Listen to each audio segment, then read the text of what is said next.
മലയാളികളുടേതല്ലാത്ത, എന്നാൽ നമ്മുടെ കേരളത്തിൽ തയ്യാറാക്കാത്ത, എന്നാൽ നമുക്ക് മലയാളികൾക്ക് ഒരുപാട് ഇഷ്ടപ്പെടുന്ന ഉറപ്പുള്ള ഒരു ഐറ്റമാണ് കടുംപുട്ട്. കടുംപുട്ട് ഏത് നാട്ടിലേന്നറിയോ? കൂർഗിലെയാണ്. നല്ല സുന്ദരമായ കൂർഗിൽ. കൂർഗ് ഭയങ്കര മനോഹരിയാണല്ലോ.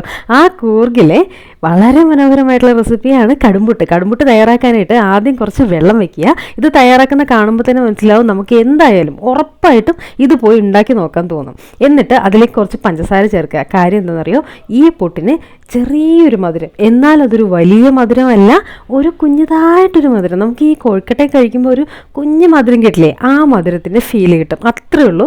അപ്പോൾ നമുക്ക് പഞ്ചസാര ചേർത്ത് തിളച്ചുകൊണ്ടിരിക്കുന്ന വെള്ളത്തിലേക്ക് ഒരു നുള്ള് ഉപ്പ് കൂടെ ചേർത്ത് കൊടുക്കണം. അതിനുശേഷം ഇനി ചേർക്കേണ്ടത്, ഇത് ഉപ്പൊന്ന് ജസ്റ്റ് കലക്കിയിട്ടാണ് ഒഴിച്ചത് കേട്ടോ. ഉപ്പ് ചേർത്തതിന് ശേഷം ഇനി ചേർക്കേണ്ടത് എന്താണെന്നറിയോ?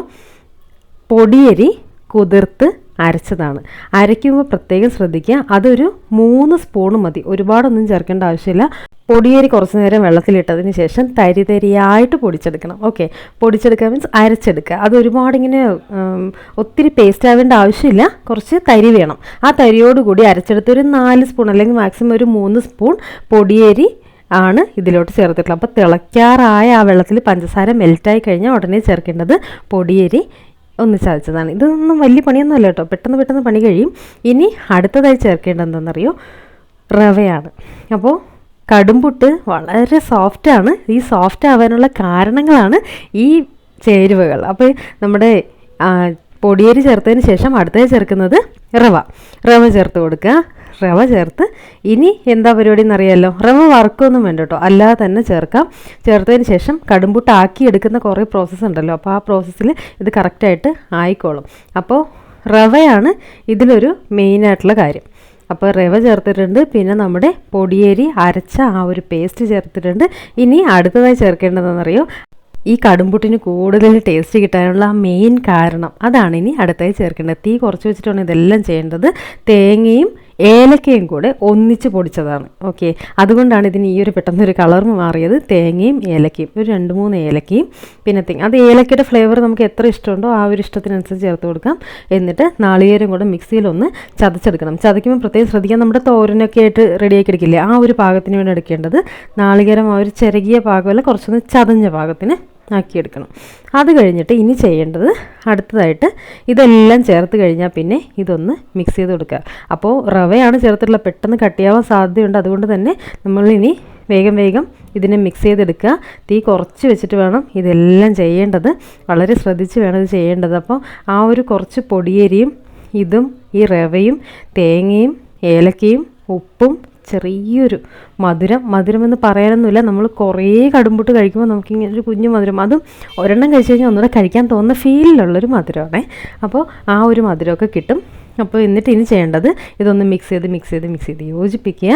അപ്പോൾ നമ്മുടെ റവ നന്നായി വെന്തിട്ടുണ്ടാവും, അതുപോലെ തന്നെ പൊടിയേരി നന്നായി വെന്തിട്ടുണ്ടാവും. വെന്ത് അവസാനം എന്താണെന്നറിയോ? ഈ ഒരു പാകത്തിനാവുമ്പോൾ തണുക്കാൻ വെച്ചതിന് ശേഷം കൈ കൊണ്ട് ഇനി അടുത്ത് ചെയ്യേണ്ടത് ഇത് ഉരുട്ടിയെടുക്കുക. നമ്മുടെ കൂർഗിലുള്ള ആൾക്കാരെ അവരുടെ ഒരു മെയിൻ വിഭവമാണ് കേട്ടോ. വൈകുന്നേരം ആയിരുന്നാലും നമുക്കിത് ഏത് നേരം വേണമെങ്കിലും കഴിക്കാം കേട്ടോ, അത്രയും ടേസ്റ്റിയാണ്. പിന്നെ പെട്ടെന്ന് തയ്യാറാക്കാനും പറ്റും. ഇപ്പോൾ രാത്രി ഒന്നും കഴിക്കാൻ നമുക്കിപ്പോൾ കറി കുറവാണ്, അല്ലെന്നുണ്ടെങ്കിൽ ഒന്നും കഴിക്കാനില്ല എന്നുണ്ടെങ്കിൽ പെട്ടെന്ന് ഇതൊന്ന് റെഡിയാക്കി എടുത്തു കഴിഞ്ഞാൽ നല്ല ഹെൽത്തി ആയിട്ട് ടേസ്റ്റി ആയിട്ടും കഴിക്കാൻ പറ്റുന്നൊരു ഐറ്റമാണ് നമ്മുടെ ഈ കടുംപുട്ട്. അപ്പോൾ ഇത് രാവിലെ കഴിക്കാനും നല്ലതാണ്, ഒരു വൈകുന്നേരം ചായയോടൊപ്പം കഴിക്കാൻ നല്ലതാണ്. പിന്നെ എപ്പോഴെങ്കിലുമൊക്കെ ഗസ്റ്റൊക്കെ വരുമ്പോൾ പെട്ടെന്നൊരു റെസിപ്പി കടുംപുട്ട് റെഡിയാക്കി എടുക്കാൻ നല്ല രസമാണ്, അവർക്ക് എല്ലാവർക്കും ഇഷ്ടമാവുകയും ചെയ്യും. ഈ തേങ്ങയുടെയും ഏലക്കയുടെയും സ്മെല്ലിങ്ങനെ ഒരുപാട് നല്ല രസമായിട്ട് ഇങ്ങനെ ഫീൽ ചെയ്യും കേട്ടോ ഇതിങ്ങനെ വെന്ത് വരുമ്പോൾ.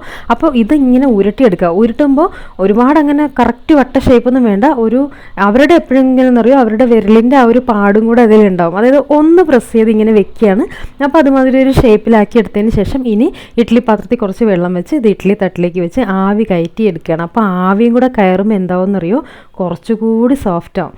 കറിയൊന്നും വേണ്ട ഇതിൻ്റെ കൂടെ, പക്ഷേ തേങ്ങാപ്പാൽ ചേർത്തിട്ട് കഴിക്കുന്നവരുണ്ട്. അപ്പോൾ തേങ്ങാപ്പാൽ ചേർത്തിട്ട് വേണമെങ്കിൽ തേങ്ങാപ്പാൽ ചേർത്തിട്ട് കഴിക്കാം. വെറുതെ ഇതിൻ്റെ മേലെ ഇങ്ങനെ നാളികേരം വിതറിയിട്ട് കഴിക്കാം. വെറുതെ കഴിക്കാൻ തന്നെ നല്ല ടേസ്റ്റാണ്. അപ്പോൾ ഇതാണ് ആ ഒരു കടുംപുട്ടിൻ്റെ ചേരുവകൾ. അപ്പോൾ കടുംപുട്ട് ഇതുമാതിരി തയ്യാറാക്കി എടുക്കുക, വളരെ എളുപ്പമാണ്, നല്ല ടേസ്റ്റിയാണ്.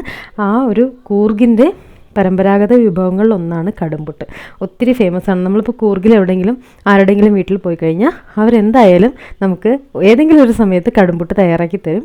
കടുംപുട്ട് അത്രയും ഫേമസ് ആണ്. പിന്നെ ഇതൊക്കെ നമ്മുടെ വീട്ടിൽ എപ്പോഴും ഉണ്ടാകുന്ന കാര്യമാണ്. പൊടിയരി എന്തായാലും കുറച്ചുണ്ടാവുമായിരിക്കും. പിന്നെ അതുപോലെ തന്നെ റവ, പിന്നെ നാളികേരം, പിന്നെ ഏലക്ക, ഇതൊക്കെ എപ്പോഴും ഉണ്ടാകുന്നതാണ്. പിന്നെ ഇതിന് ഈ ഒരു ഇതാക്കി എടുക്കാമെന്നേ ഉള്ളൂ.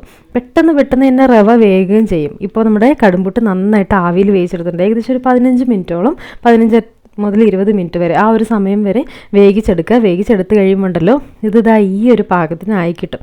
ഇതിൽ തേങ്ങയും റവയും ബാക്കിയെല്ലാം ഭയങ്കര സോഫ്റ്റാണ്, നല്ല ടേസ്റ്റിയാണ്. ഇങ്ങനെ കഴിച്ചുകൊണ്ടേയിരിക്കാൻ കേട്ടോ. നല്ലൊരു ചൂട് ചായയും കടുംപുട്ടും നല്ല കോമ്പിനേഷനാണ്. അപ്പോൾ എവിടെയെങ്കിലും പോകുമ്പോൾ നമുക്കിത് ഇതുപോലൊരു ഐറ്റമൊക്കെ തയ്യാറാക്കി എടുത്തു കഴിഞ്ഞാൽ നമുക്ക് കഴിക്കാനും രസമാണ്. യാത്ര പോകുമ്പോൾ കഴിക്കാൻ നല്ലതാണ്.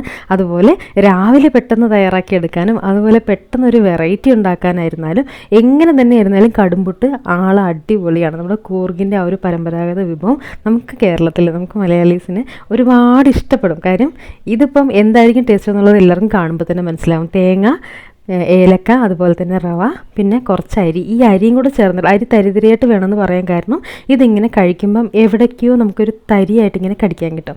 അതൊരു പ്രത്യേക ടേസ്റ്റാണ്. അതുപോലെ തന്നെ തേങ്ങയുടെ ടേസ്റ്റ്. അപ്പോൾ പറഞ്ഞ് കൂടുതൽ കൊതിപ്പിക്കുന്നില്ല, എല്ലാവരും ട്രൈ ചെയ്ത് നോക്കുക.